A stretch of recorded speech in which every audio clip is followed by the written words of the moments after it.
2025 May മാസം ഞങ്ങൾ കാസർഗോഡേക്ക് ഒരു യാത്ര പോയിരുന്നു. കാസർഗോഡുള്ള പ്രധാന സ്ഥലങ്ങളൊക്കെ കാണുക എന്നുള്ളതായിരുന്നു ഈ ഒരു യാത്രയുടെ ഉദ്ദേശം.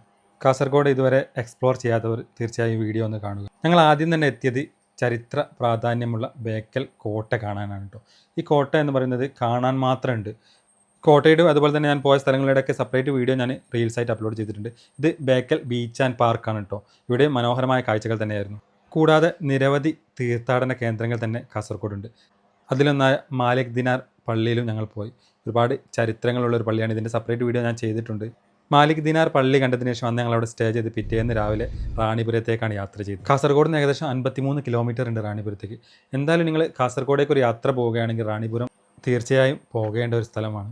അത്രയും മനോഹരമായ ഒരു സ്ഥലമാണ്. ഇതിലേക്ക് വരുന്ന വഴികളൊക്കെ അതിലും ഭംഗിയുള്ള ഒരു സ്ഥലം കൂടിയാണ് കേട്ടോ. അപ്പോൾ ഓരോ യാത്രകളും നമുക്ക് പോകുന്ന വഴികളാണല്ലോ, അതും കൂടെ കഴിഞ്ഞിട്ട് വേണം ഇവിടേക്കൊക്കെ എത്താൻ. നല്ല റോഡുകളാണ്, അതുകൊണ്ട് തന്നെ മനോഹരമായ സ്ഥലങ്ങളും കൂടിയാണ്. റാണിപുരത്തെ കാഴ്ചകളൊക്കെ കണ്ട് ഞങ്ങൾ നേരെ മലയോര ഹൈവേയിലൂടെ കണ്ണൂർ പൈതൽമലയിലേക്കാണ് ഞങ്ങൾ എത്തിയത്.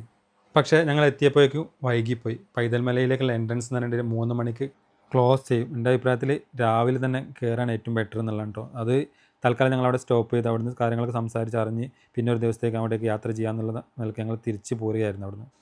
അപ്പോൾ കാസർഗോഡ് നിന്ന് നമുക്ക് ഈ മലയോര ഹൈവേയിലൂടെ കണ്ണൂരേക്ക് എത്താവുന്ന ഒരു റൂട്ട് കൂടിയാണ് ഇട്ടത്.